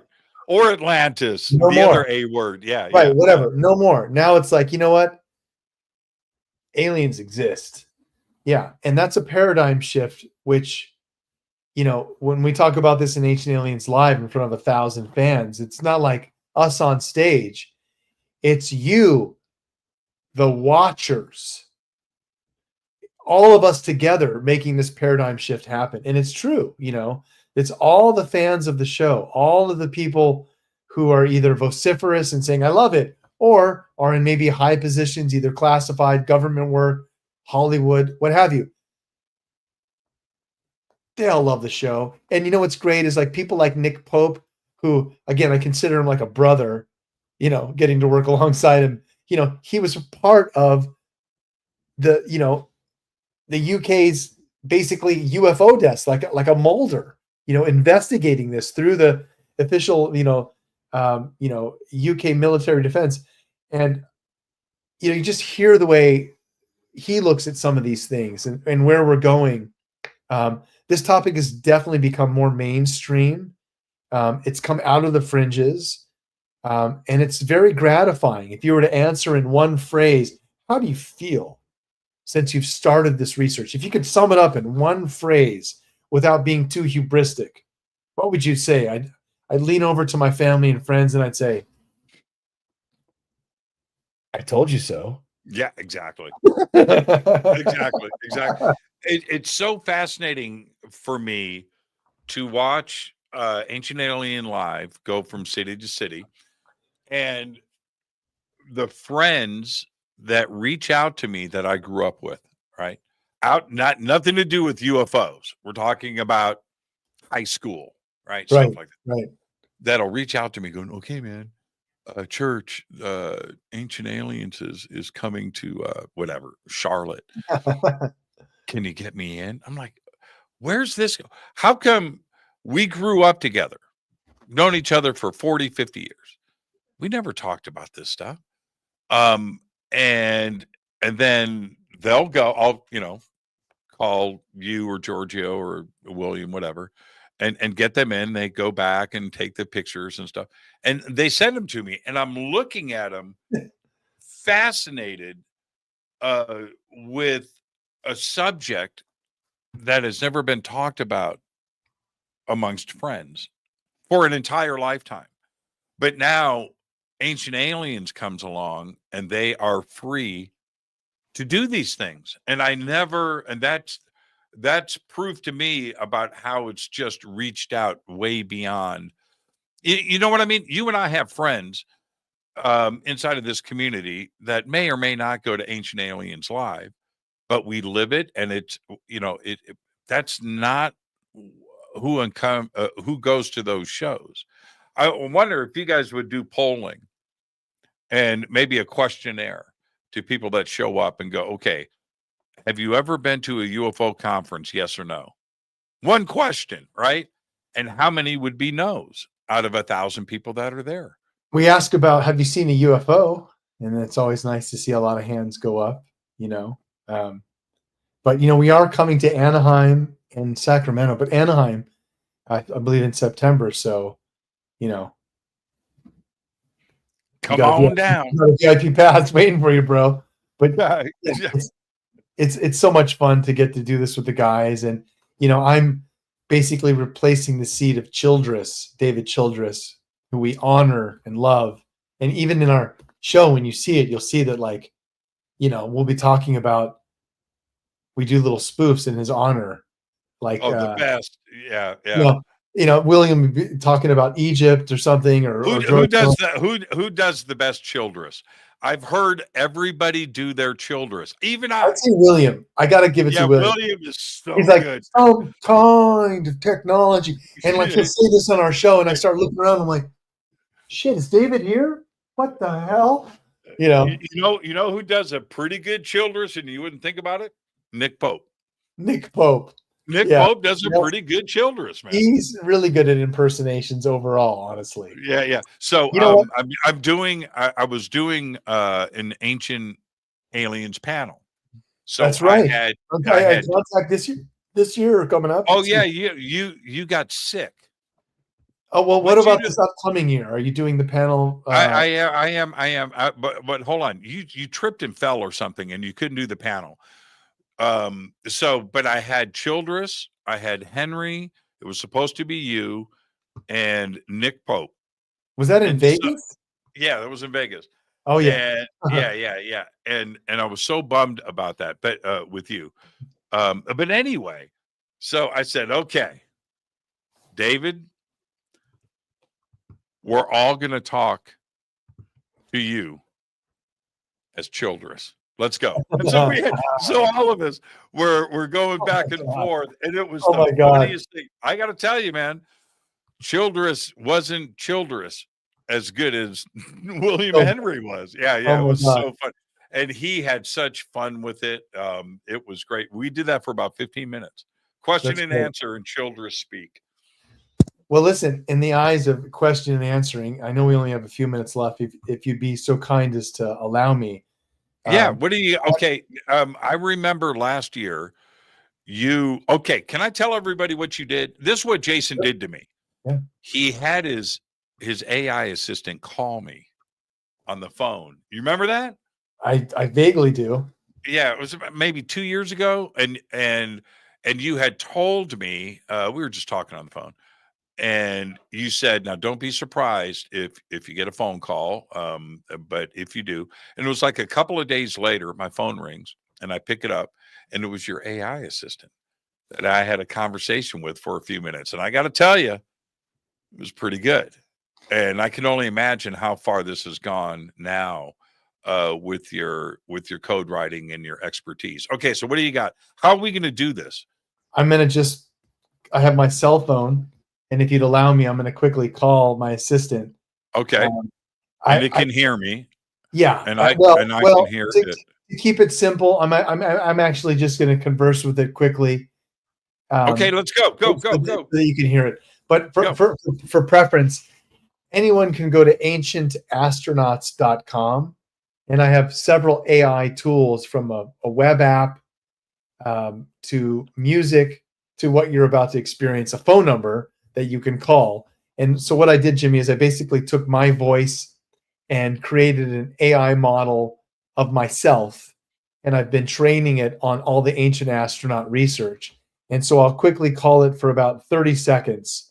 Yeah, you do that. And let me just speak to, hey, Bill, and Jessica and John, get that link up in the chat for everybody, please. And yeah, you said it was ancientastronauts.com. Yeah. Yeah. Okay. Yeah. Get that up in the chat for everybody. Okay. Let me know when you're ready. I'm going to go ahead and give it a call, and I'll just put it on speaker. But what I'm going to do is make sure that it's been updated with all the Jimmy Church information. Okay.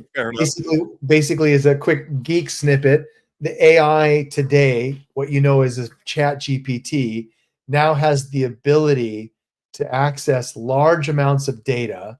Let's say your Google Drive with a bunch of presentations of PowerPoints that you've done or documents that you've written. ChatGPT can look at that Google Drive and 1,000 documents and PowerPoints that are in there, understand all of it within minutes, and reference it within a conversation. So what I've trained my AI to do is by voice command, go out and learn things on the internet, like who is Jimmy Church, and it will go to things like Jimmy Church's website, Contact in the Desert, and we'll learn about what Jimmy Church does and can articulate us back things about Jimmy Church as well as the ancient astronaut theory. I'm going to keep it short and sweet, but here we go. I'm Jason Martell, a researcher of ancient astronaut theories. How can I assist you today in exploring lost civilizations and evidence of ancient cultures being visited by extraterrestrials? Based on the database update I gave you earlier about Jimmy Church, also factor in Contact in the Desert. Who is Jimmy Church? Jimmy Church is a radio host who explores topics related to UFOs and ancient mysteries. His show, Fade to Black, discusses various aspects of the paranormal and unexplained phenomena, including the idea of contact in the desert, which can be linked to the ancient astronaut theory, where some believe that extraterrestrial beings made contact with humans in ancient times, as described in texts like the Enuma Elish. Cool. Tell me one crucial piece of evidence about the ancient astronaut theory.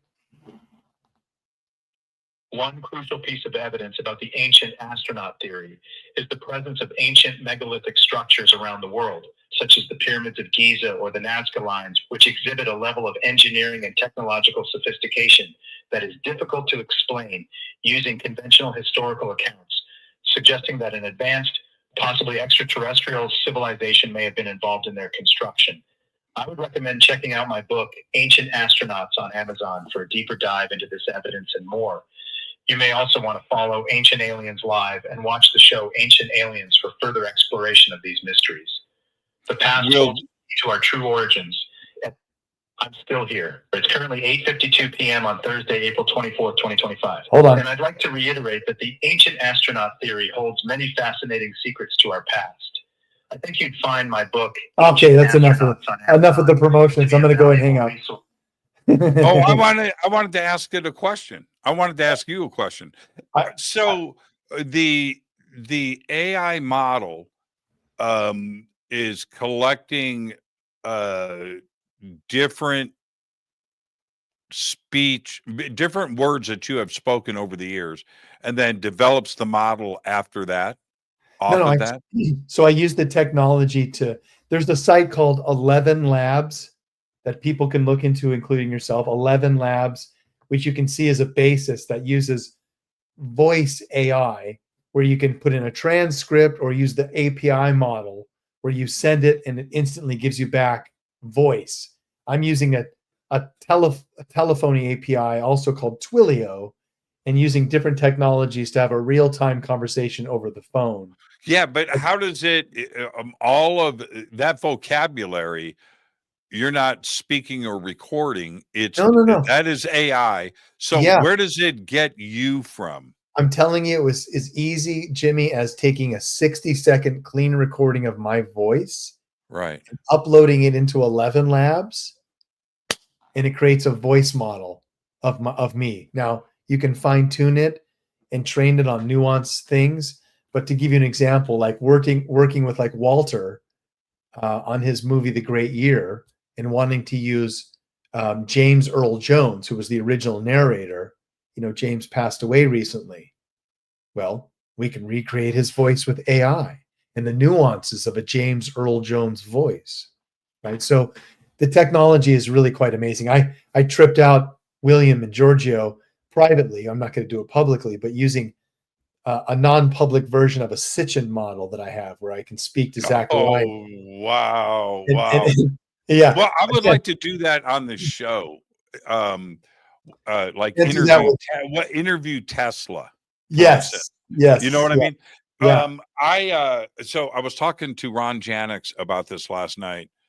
That I was scrolling over the weekend, sitting on the couch, doing some stuff, and I got wrapped up in Reels or whatever, Instagram, and then I scroll into this video that was about Egypt or UFOs, or doesn't matter. But I'm listening. I went, "Oh shit, that's my voice." Right. So I'm listening, and it was a whole narration about this subject, whatever it was. Now I wasn't offended or anything, and it took me a minute, but there it was. So anyway, so I scrolled. Yeah, it was a few videos later. There was another one, different subject, but it's my voice, and I gotta say, I was flattered. Then there was another part where I just got a little creeped out, in that I wonder if somebody. I don't care about it. No, it's AI and things are going to happen like this. But what if somebody thinks that it's really me and this is my point of view? Right? That I was reading a script, and that's not the case. It's obviously fed a transcript and this AI model of me spit out. But it was, dude, if you didn't know, you wouldn't know. There's models out there like DeepSeek R1, R2, DeepSeek, and a few others where you can do AI detection and see, is what I'm looking at as an image or as a video. What is the likelihood that this is AI? Like, there was some imagery recently that showed up of NASA footage on Mars, and it's clear as day, a tic tac on Mars. I ran it through a DeepSeek R1 algorithm to detect for a fake. 1% chance that it was a fake. I was like, holy crap, it's a tic tac on Mars. Wow. But again, the meteor over Mexico that made the circulation last week, and this UFO comes in and diverts the meteor, and it doesn't crash into the city, the town. All right. Video goes viral.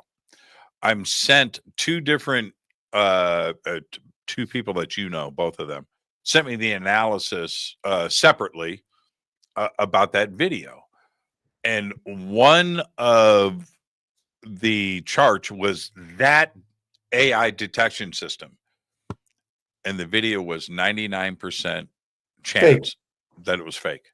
Yeah, and that's all you need to do, is do a reverse Google lookup.